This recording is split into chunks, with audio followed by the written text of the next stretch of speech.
안녕하십니까. 뉴스데스크 강원입니다. 동서고속철도 사업의 원활한 추진 여부가 다음 주에 결정될 것으로 보입니다. 기획재정부는 다음 주 중 외부위원 등으로 구성된 총사업비 심의위원회를 열어 춘천 속초 동서고속철도의 총사업비를 결정합니다. 총사업비 협의만 마무리되면 입찰 방식 등에 대한 검토를 마친 뒤 연내에 기본 설계에 착수할 수 있습니다. 동서고속철도의 총사업비는 기존 2조 1,438억 원보다 3천억 원가량 증액된 2조 4,015억 원대가 될 전망입니다. 지난 15일 강릉시 왕산면에서 실종됐던 모자가 모두 숨진 채 발견됐습니다. 오늘 오전 6시 40분쯤 실종 추정 지점인 강릉시 왕산면의 모 펜션으로부터 540m 떨어진 계곡 하류에서 37살 남호 씨가 숨져 있는 것을 가족이 발견했습니다. 어머니 61살 조모 씨는 어제 오전 펜션에서 2km 떨어진 계곡 하류에서 숨진 채 발견됐습니다. 펜션 운영자인 이들은 160mm가 넘는 비가 내렸던 지난 15일 오후 인근의 시설물 상태를 확인하다가 계곡물에 빠진 것으로 추정됩니다. 오늘 오후 3시 50분쯤 동해시 한섬해수욕장에서 17살 남자 2명이 물놀이를 하다가 1명은 구조되고 1명은 실종됐습니다. 해경에 따르면 친구 사이인 박모 군과 이모 군이 파도에 휩쓸렸다가 박 군은 구조되고 이 군은 실종됐습니다. 해경은 정확한 사고 경위를 조사하는 한편 함정과 헬기 등을 동원해 수색 작업을 벌이고 있습니다. 공무원들의 허위 출장이 있는지 알아보기 위해 출장 내역을 알려달라고 정보 공개를 청구했다가 뜻밖의 벽에 가로막혔습니다. 일부 지자체가 공개를 거부했는데 그 이유가 사생활이기 때문이라고 합니다. 김상훈 기자입니다. 강원도와 각 시군, 교육청 등 지자체와 기관의 관내 허위 출장 여부를 확인하기 위해 지난 1년치 출장 내역 정보 공개를 청구했습니다. 공무원의 이름과 부서, 직위를 포함해 출장 목적과 출장지 등을 요청했습니다. 그러나 돌아온 답변은 기관마다 달랐습니다. 강원도에서 받은 출장 내역입니다. 출장 일시와 목적, 출장지만 나올 뿐 어느 부서 공무원인지는 공개하지 않았습니다. 1년치 전 공무원의 이거를 요구해서 이제 하는 거는 이제 좀 취지상 또 좀 그런 거 좀 있다.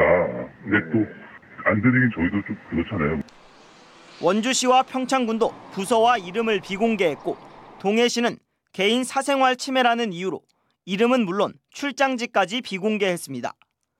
강릉시와 화천군은 아예 출장 내역 전체를 비공개했는데 이유가 황당합니다. 공무원의 출장이 사생활의 비밀 영역이기 때문에 공개할 수 없다는 겁니다.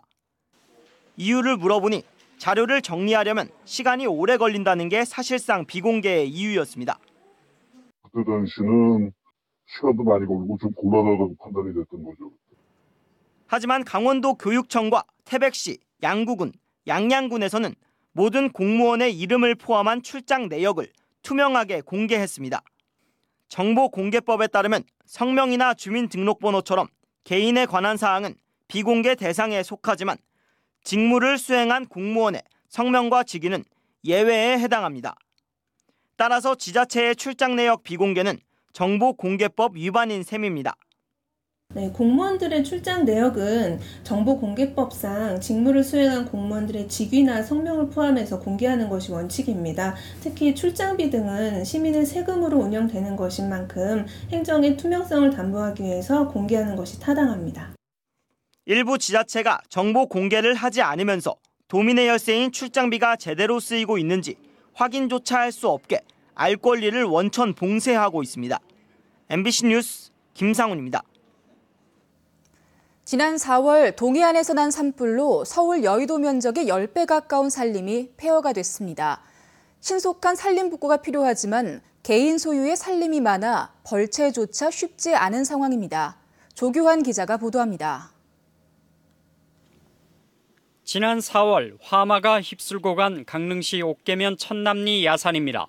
불에 탄 나무들이 잘린 채 쌓여 있고 풀들이 듬성듬성 자라고 있습니다. 그러나 아직도 불에 시꺼멓게 타버린 나무들이 곳곳에 서 있습니다.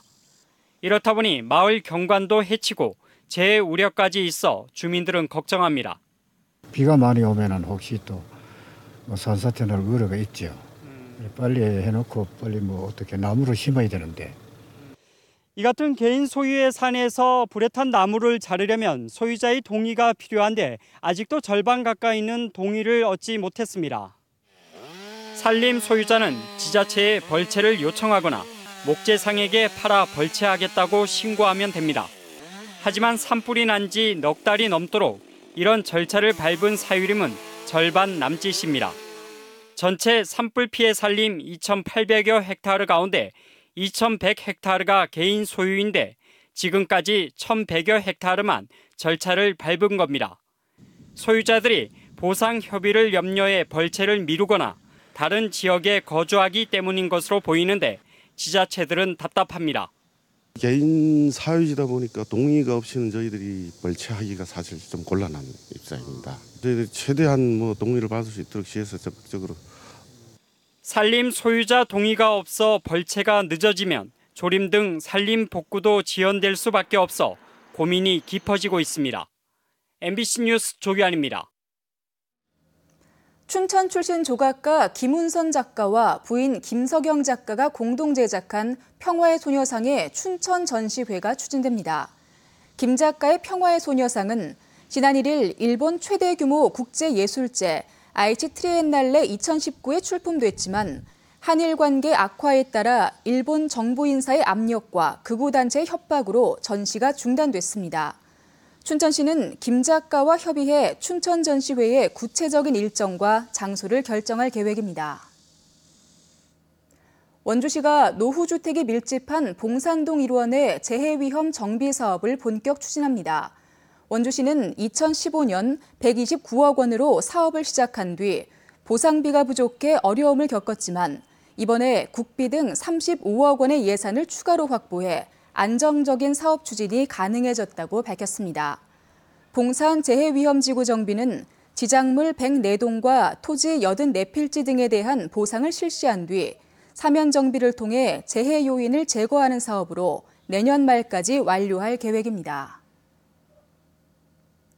KTX 열차와 동해안 지역을 연계한 여행 상품이 출시돼 판매되고 있습니다. 이상으로 뉴스를 마칩니다. 고맙습니다.